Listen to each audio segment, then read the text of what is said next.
we'll move on to a happier week 13, which I am delighted. I've been waiting for this since week 3 of the NFL season. Since after we beat the Texans, I was waiting for this moment.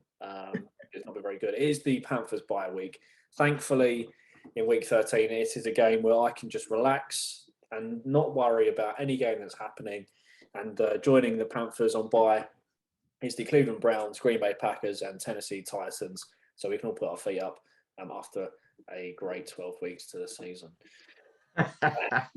So you're saying that you're not going to miss watching Panthers this week? Well, actually, in my in my predictions, I put bye week 13, Panthers 3. So we can't even. I'm sure there'll be memes on NFL memes showing it as well. Yeah. Well, the only thing that saves you from that is the fact that the Lions are where they've already had their bye week, and it was them that got all the joy about bye week beating them. So it certainly Panthers need it, but the fact is, you think, is there anything there to give them encouragement coming out of bye week? I mean, who's the game afterwards? Is it the Bucks or Falcons? Yeah, see, I mean, that could be a positive because you never know what Falcons are going to turn up, but you still got Bucks twice, haven't you? Yeah, 4 of our last 5 games are divisional games, and we are the only team to win every single divisional game so far this season. Until after bye week. So, yeah. You sort of think, what would you do if you didn't win your divisional games? Yeah, let's not talk about it. First things first, we'll go to Thursday night football. The New Orleans Saints welcome the Dallas Cowboys. The Cowboys have they would have put November behind them. They only won 1 out of 3 against the Falcons.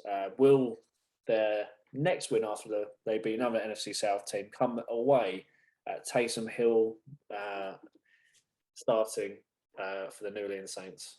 Will the Cowboys win in New Orleans? Yeah, I think they will. I think it will be comfortable. The reason why I think it's comfortable is that, as I say, that they should have won the game against the Raiders, but the penalty, as I say, etc., and the decision making absolutely killed them. But they're still making big enough throws. Players starting to come back, and the thing is, they still look like scoring points, barring the Chiefs game. Like either side of that, they were scoring points. I mean, to score 33 and lose is harsh. Whereas the Saints don't look like doing anything. They don't look like making plays defensively. Like they get a couple of deflecting interceptions, but then they're not going to convert at the moment. They look one of the worst offense I've got to be honest in the NFL, and I think that Cowboys will cruise this one 30-9. I think it's got a very similar feel to the Bills game on Thursday night just gone. Yeah, I mean, I don't know why they've got back-to-back Thursday night footballs. I don't know who's asked to watch the Saints. Please give us the Saints twice. Yeah, back-to-back Thursday night footballs. But I've also actually gone Cowboys. I was going to go Saints. I was this close from going Saints when I was doing my predictions. But yeah, I went 30-24 to the Cowboys in overtime against the New Orleans Saints. I think overtime. Yeah, I think Taysom will put a little bit of a show on. Not like he's had 3 different contract extensions in the past 3 years, it seems. Why do they keep extending him? Because they're trying to rework more money to sign other people, don't they? Because they put him like a $140 million 4-year deal, but obviously guarantees was like $20 million or something.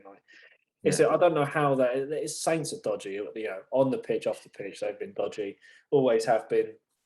Blowing whistles to fans during games as well, getting away with it. But I'm just delighted that they won't be in the playoffs this season. So, yeah. Why they're going? Obviously, I want the Cowboys to win because it'll be us or the Saints at least. Well, I say us or the Saints. I keep saying like us. The Panthers have got a chance in the playoffs.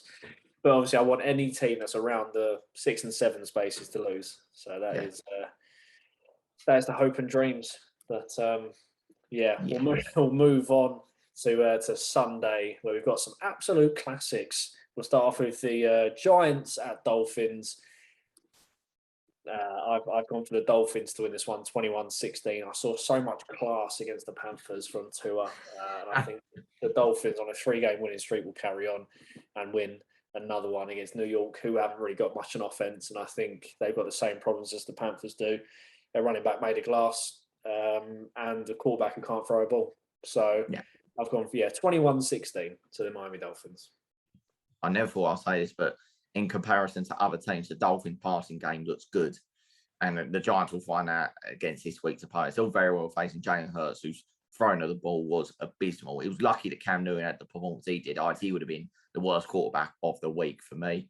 But you've got Tua, who's actually in form. Their rookie wide receiver is certainly competing for being best rookie wide receiver with Jamar Chase in Jalen Waddle. And I think that's it. It's the Dolphins are capable of putting points on the ball, whereas I feel like the Giants, they've hit their maximum if they get about 20 points. I mean, they're lucky that they were able to win a game scoring 13, because most times you score 13, that's not enough to win a game, unless it's Super Bowl 53. But well done, Rams, for bottling that one. Yeah, so I've gone for Dolphins to win from 28-14. Next, I did just say I needed a team, the teams near the wild card places to lose. So the Panthers have got a chance. I did just remember what I forgot. The Vikings travelled to the Detroit Lions.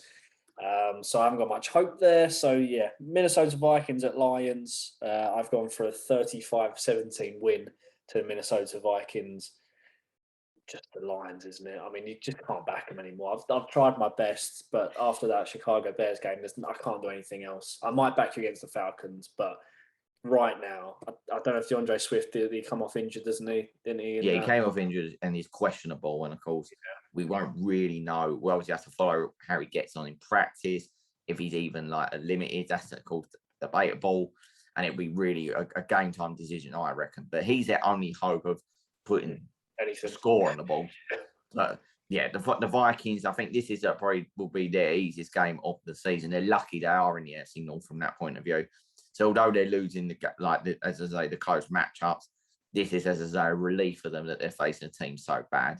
And not like we've discussed in our review show, they've just got too much for Detroit. So like you, I've gone very similar, 35-10 to the Vikings.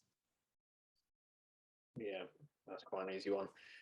Next, it could be an easy one, but then again, after the Eagles' performance against the Giants, I actually don't know. They travel to New York again. I guess they've stayed there. The New York Jets now. The Jets 3-8, Eagles 5-7. I backed the Eagles because they should, on paper, beat the Jets. I've gone 29-19 to the Eagles. Have you gone? Can you see Jets winning this game? Doing what New York? I can see the Jets winning this one, but I've backed the Eagles as well. I just think that surely that they'll go back to running the ball, whether it's with us, your likes of Sanders going well, and then of course QB Hurts. I think that's when the Eagles are their most effective. But if the Jets can do what the Giants did defensively, then they've got a great chance. But I think it'll be a close one. But we've got to remember the Zach Wilson interception. We know what the Jets are capable of from a negative point of view. And I've gone almost identical to you. I've gone for the Eagles to get 29, the Jets to get 22. Arizona Cardinals return to action from their bye week. They take on the Chicago Bears.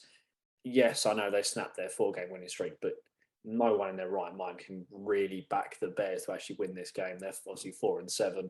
I think they pretty much have to win this game if they want to keep their playoff hopes alive. I mean, I say playoff hopes alive. The Lions are currently 0-10-1, and they can still get the playoffs. As I said earlier, you can bet $100, get £1 million if they win the Super Bowl this season. Obviously, do not do that bet.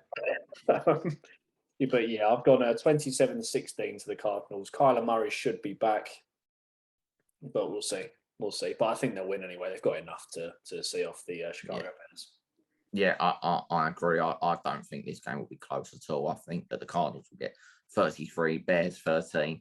The fact that the Bears average 16 points a game, simply not good enough.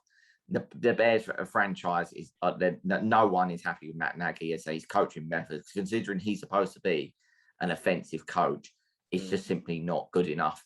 And because of that, I reckon that, as I say, it'll be comfortable. Cardinals fresh off a bye week gives a chance for Kyler Murray to get healthy. We're not sure about DeAndre Hopkins. I mean, is he going to be fit again, Jamie, do you reckon? Or was it pretty much up in the air?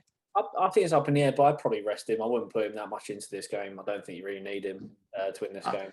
And I think that even with that game, wasn't it? It was the fact that it was close. So the fact the Bears didn't have the ability to score the touchdown, so absolutely sure they relied on their the Santos field goal, and if he missed that, the Lions would have got a win. That's how close it was in the end. When it shouldn't have been that. When you think of all the Lions penalties and coaching disasters, so yeah, and I think that now the Lions are out of the way, you'll see the unrest again at the Bears, and I think they'll keep that tradition alive of keeping their head coach, but at the end of the season, he will go.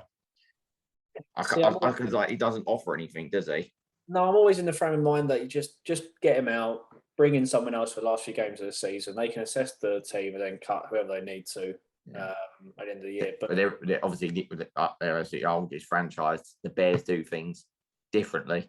But did you know what cracked me up? I know that we're going away from the prediction, but this what cracked me up. I don't know if you, I think because you were supposed to be out and then was watching it.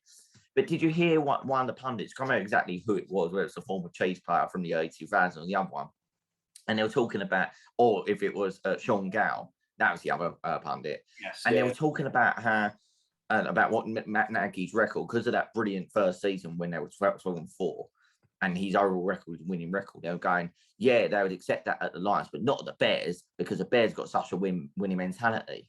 And I was like, what? Since when? That one Super Bowl in the mid-'80s that Sean Gow keeps showing on Sky.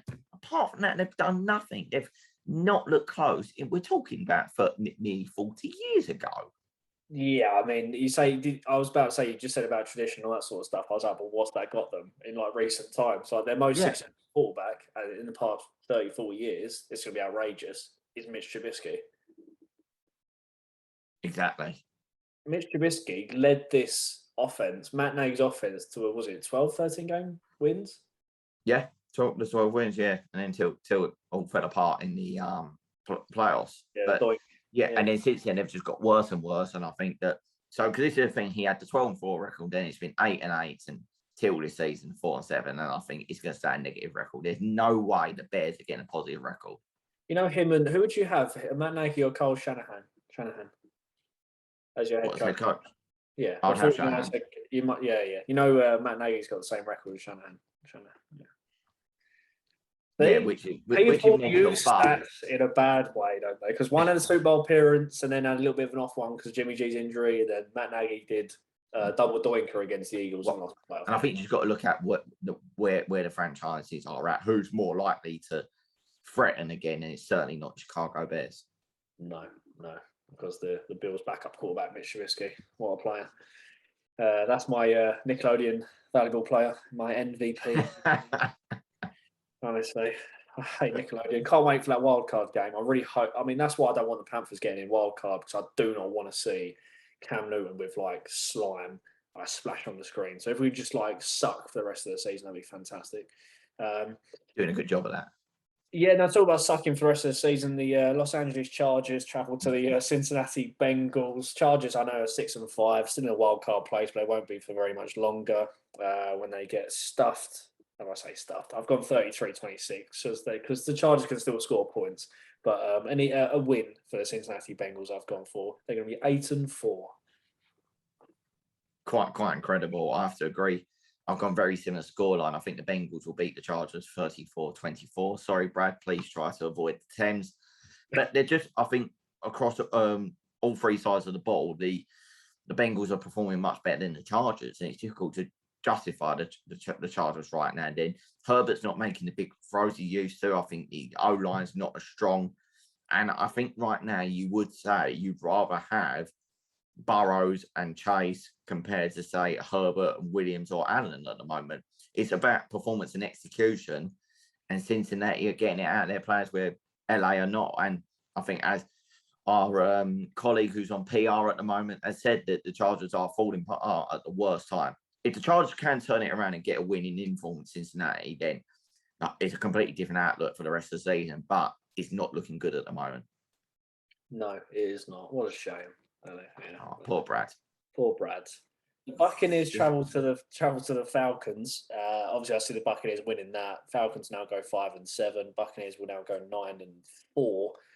Sorry, no, they won't. They go 9-3. This is a fantastic preview right here. Sorry, Buccaneers fans, but whoever you are out there, you're going to win 33-20. I've given the Falcons 20 points only because of Kadaro Patterson.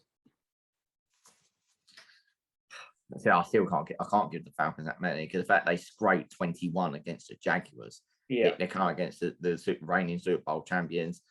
This is, as I say, it's so easy for Tom Brady. He owns the Falcons like he does so many teams as well. And the fact that you just got so many options. where the likes of Evans can be quiet, but then Godwin will take over and vice versa. They're using the Gronk a lot more. And then Leonard Fournette's on absolute fire. He doubled his touchdown tally in one game. Yeah, this is going to be around 35-14. That's me being generous. The Falcons against bigger teams just completely crumble. And I think that's the disappointing thing, is that he's not even being competitive in these games. The game's already a formality. So you've got the Indianapolis Colts who take on the Houston Texans. I've given the Texans 13, which I think is very generous, but I've given the Colts 30. But it could really be anything for the Colts if Jonathan Taylor's on form and if Wentz doesn't keep throwing horrendous interceptions. But yeah, easy enough. It really should be a routine win. This is AFC South battle as well. But yeah, 30-13 to the Colts. I've gone, again, very similar. I think the Colts will beat the Texans 36-13. I think that, yeah, it's the extra Taylor touchdown when he gets a bit greedy.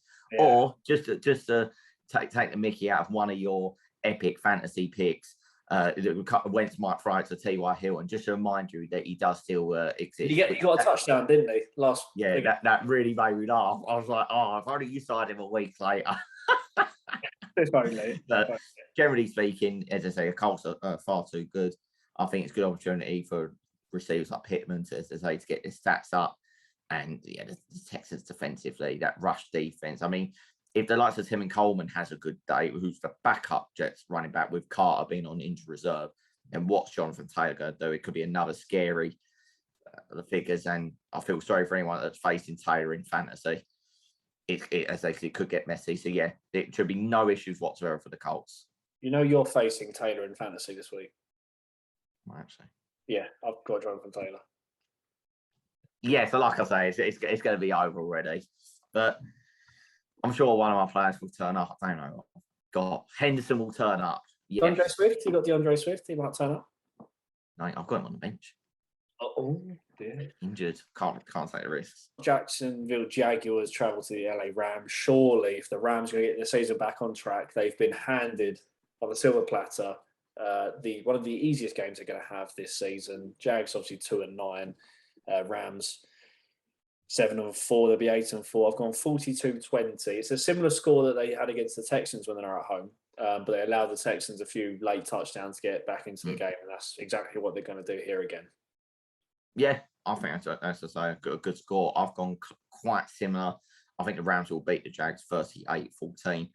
The only reason it could be less than that is when they get so far ahead, like you say, offensive players and defensive players start getting rested. Although, to be honest, I think the last three performances have been poor, and they owe it to, if anyone's actually still a Rams fan because you move states so many times, the players owe them a performance because it's just not been good enough. But one encouraging thing was, I know there was a surge from Stafford, but he was starting to make the throws he was at the start of the season. But in that game, the Rams were constantly playing catch up. There'll be no danger of this against Jacksonville because the whole setup's just not good enough. Again, James Robinson's slowing down. Trevor Lawrence has been found out. He's not playing, for Clemson anymore as well. And when you look at the difference between Cooper Kupp, Marvin Jones, OBJ, it's just like, as I say, it's chalk and cheese. And yeah, this is a welcome game, and it's the third one on the trot that's just so one-sided. It's actually a shocking sequence of games from an NFL point of view, because there's no excitement in it. Because if you're fans of them teams, you're looking forward to scoring points, like for the teams that are going to win. But from a neutral, you're like, we know what's going to happen. We've got Washington against the Las Vegas Raiders. I've also noticed that we've agreed on every single game so far in these predictions, but we may disagree on this one. Okay, Washington, who are 5-6, Raiders 6-5. Yes, I know the Raiders went and scored 36 away in Dallas on Thanksgiving. But I've got Washington 24-21. I think Taylor Heineke right now is a better quarterback than Derek Carr. I think the tight end is also doubtful, hence why I've just got him off my bench. I actually forgot. Down Waller, yeah. Yeah, Waller's he's doubtful for the game. Obviously, come off against the Cowboys quite early on. Running game hasn't been good. Josh Jacobs, I signed him thinking he's going to be great, and he hasn't been so far this season. And I think they're there for the taking. I think McKissick has been great for Washington. I think Terry McLaurin's been great. They're still waiting for Samuel was a Panther, Curtis Samuel from last season. Panthers. He's now back, yeah. So Washington have got all the weapons to me that they need to beat the Raiders. So I've gone 24-21 to Washington. This really could come down to the 2-pointers. I've gone for Washington to beat the Raiders 23-20. I think very similar to you, that I was looking at it more from the point of view. Yes, it was a bore fest Monday Night Football from what we saw, but the Washington are doing a job on teams that are underperforming at the moment. Again, another team that Jamie knows really well. That's why I'm back on this one. Yeah. But I'd say Heineke probably playing the best he has in his career. So cheers for that, Panthers. But ultimately, I think it's a running game that looks really good. So what you got to say is Gibson.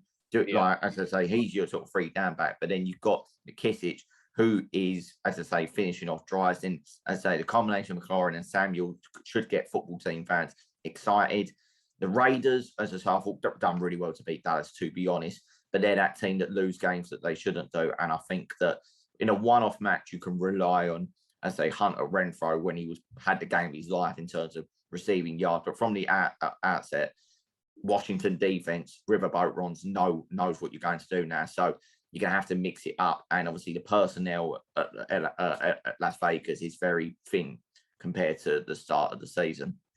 I think you should wedge it. Yeah, I'll give Ron Rivera some credit. He has made a great adjustment from obviously Chase Young being out for the season. He's made a great adjustment in that to make them a better defense actually since Chase Young's been out injured. So yeah, it's quite weird how that all works out, isn't it? Yeah, I think it's just because it's the people. I don't know if they just gather a bit more together because of the injury, but well, who knows? Who knows? Start off with the 49ers at Seattle Seahawks.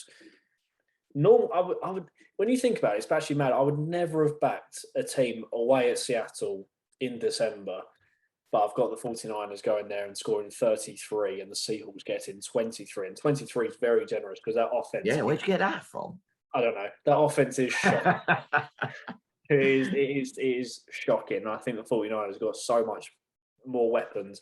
As I say, they're not even used George Kittle as a receiver properly yet. I don't think even this whole season. So they're getting the job done without one of the best weapons in the NFL. So yeah, 33-23 to the 49ers.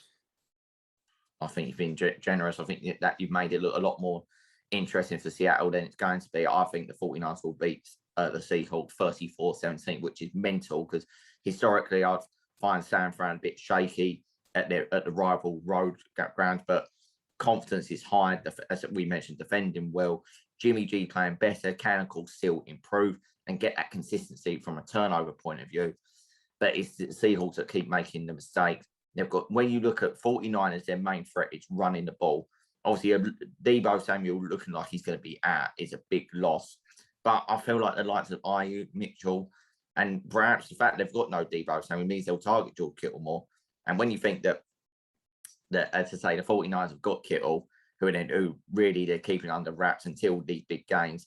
And then you've got the Seattle, whose main tight end is now called Disley. What? You're relying on someone called Disley to win your game. No wonder you are 3-7. Yeah. Russell Wilson can't seem to find DK Metcalf. One reception all game against Washington, not good enough. So, yeah, I think it'll be very convincing for San Fran, and the playoff charge will carry on. Yeah, DK Metcalf has had more hair colours on his head than Seahawks have had wins. So, congratulations for that. He's had 4 different hair colours, and they've had 3 wins this season. You were very generous. You said 7 losses. They've actually had 8 losses. So, are they 3-8 now? Yeah. Oh, my apologies. I think it's where the AFL app didn't update itself straight away. So 3-8. And they will be 3-9 come the end of 3-9. Yeah. A big AFC North Clash written. I mean, is it big? Is it big? It's Big Ben. It's big Ben with the names, big names. But apart from that, big name, big rivalry. Used to be good games and big clashes and last minute bit of drama. But I've gone for a Ravens 27, Steelers 17 in Pittsburgh as well with the little yellow flags. I backed the Baltimore Ravens to go there and slap 27 on them. So yeah, sorry Steelers, but it is season over. All you can think of is just draft draft. We have agreed again on every game. I've gone for the Ravens. This was, I know, was obviously an easy one, but the scorelines are very eerily similar as well. I've gone for the Ravens to beat the Seahawks 26-16. I believe that the Ravens are not fully firing, but they're just too good for Pittsburgh. And I think that Pittsburgh, as I say, they might do okay against a poor defense, but you could just imagine some of the embarrassing throws that Big Ben's going to try and make when they're on 4th and 20, and he'll try and do a chuck down, and it'll end up in an interception to a defensive end or something. The whole charade in Pittsburgh is embarrassing, and I think would that make them 5-6-1? Would it, or would they be 5-6-1? And then the right one will be on the way. It's amazing that actually that it's not classed as a losing record yet, and they need, as they putting out their misery, Pittsburgh, because there's probably some fans that believe that they're playoff hopeful, but when you just get stuff like you do by Cincinnati, you really got nothing to shout about. And they are, as I say, historically great franchise, but their miserable run continues, and I can't see Baltimore bottling this. Yeah. Although it would be good for the playoff picture, sorry. It would be very good for the teams. It would be good for the Patriots. It would be fantastic if the Ravens lost. Yeah. For the seeding especially, but it would make it more interesting in the AFC side. Obviously, for the NFC side, there's like 7 teams going for 2 spaces still. I'm not counting the Lions or Bears for that matter. So, on the AFC side, it would be more interesting with more teams involved. But Sunday night football, we've got 2 AFC West sides going against each other. Denver Broncos travel to the Kansas City Chiefs. Broncos 6-5, Chiefs 7-4. So, really, if Teddy can go to the Chiefs, and obviously last season he went to the Chiefs, and if it wasn't for a Joey Sly missed field goal, he would have won the game. But it's what it is. Who doesn't miss a 33-yard field goal at Arrowhead? As Brad says, winning at Arrowhead isn't for everyone, which is absolutely fine. But Teddy does get up for these games. When he's diving into the end zone, he put his body on the line. But then he get absolutely battered at Arrowhead. I've gone 35-17 to the Kansas City Chiefs. I think they will be rolling to the AFC Championship. I don't see them stopping at the moment. I think annoyingly they're clicking.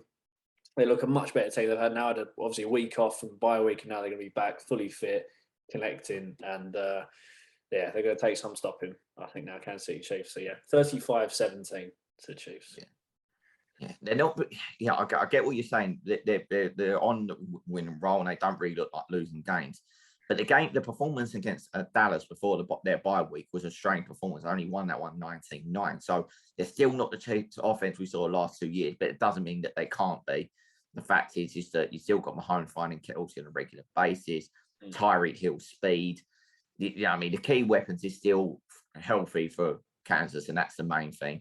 And like you, I think it'll be, as I say, a 2-possession win. I reckon the Chiefs will beat the Broncos 35-20. So I think Broncos will give it a go. But at Arrowhead, I think then the Chiefs crowd, they know like the scenario. They'll be well up for it under the lights as well as a whole shot.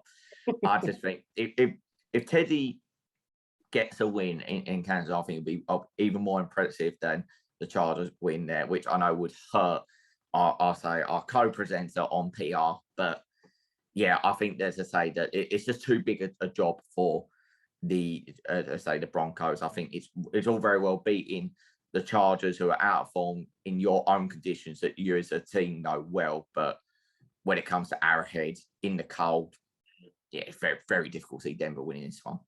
Yeah, I mean, nothing would give me greater pleasure actually to see the Chiefs knocked off their pedestal. Like, it would be funny, but then I don't like Teddy Bridgewater. So I'll take whatever. Monday Night Football. We've got the big one. We've agreed on every single prediction so far after 13 games. We'll see in a few minutes if we are going to be level or it's going to come down to Monday Night Football. The AFC East is going to come down to Monday Night Football right here. I think right now this is the AFC East is on the line for the Patriots. Are the Patriots the real deal, or are they just pretending that they're back? As we've kept saying. Buffalo Bills, obviously they were terrible against the Jacksonville Jaguars and many other teams so far this season. They haven't looked quite like themselves. But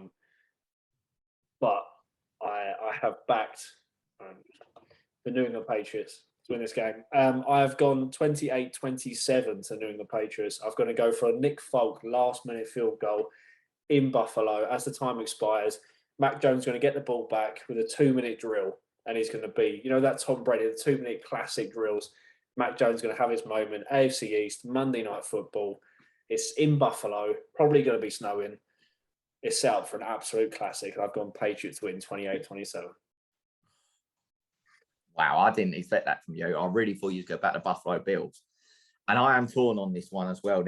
I can see all these different scenarios, etc. But I think when your team has won 6 on the trot, and especially I'll say the last 3-4 looked unplayable, you've got to back them again. I think this will probably be the closest out of all of them, because I think this is the team that's probably the closest to the Patriots in terms of healthy roster as well.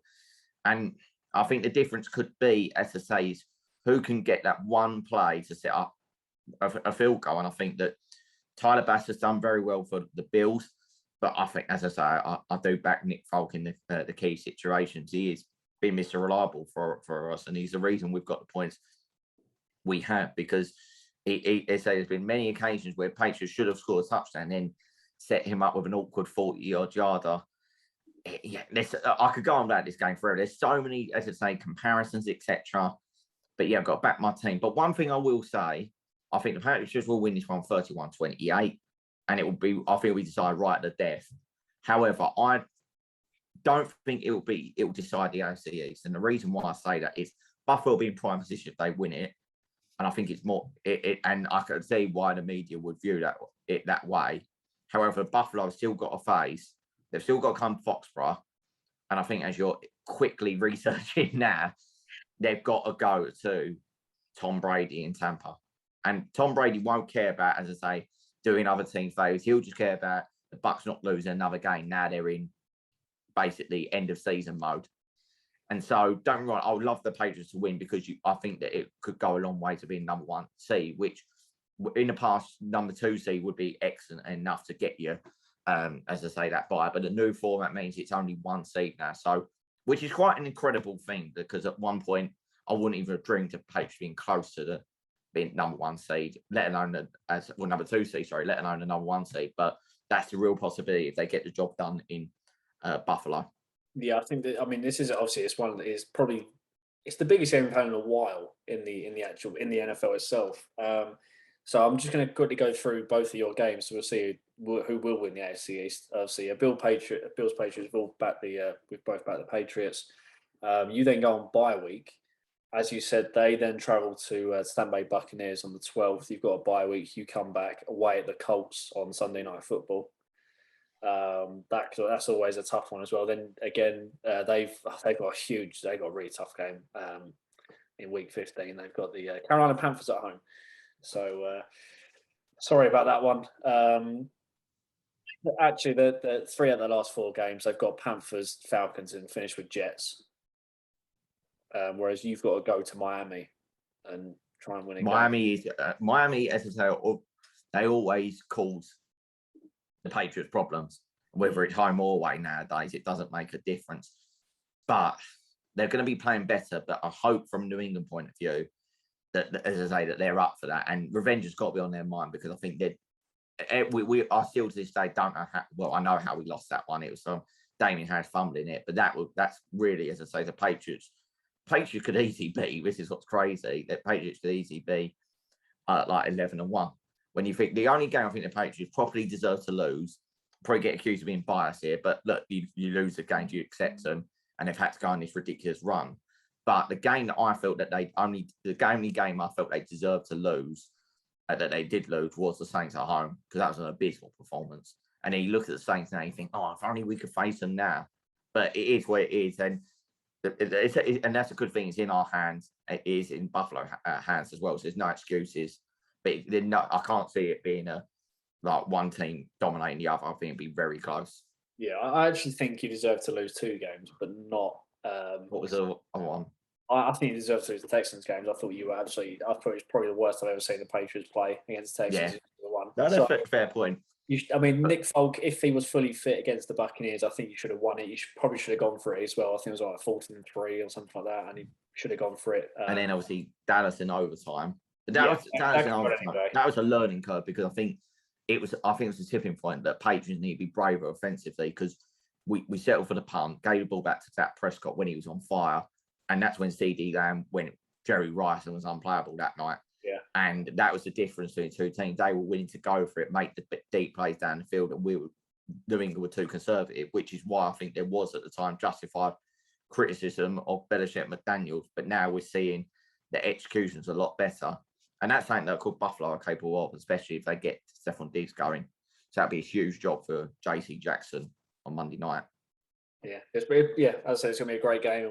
And so we agreed with every single game, prediction-wise. What's an anti-climax of the show? So it will have to come down to a 2-pointer. But we shall see. To finish off the show, I'll just quickly go through the playoff standings. The number 1 seed, the AFC, the Ravens. Number 2, the Patriots.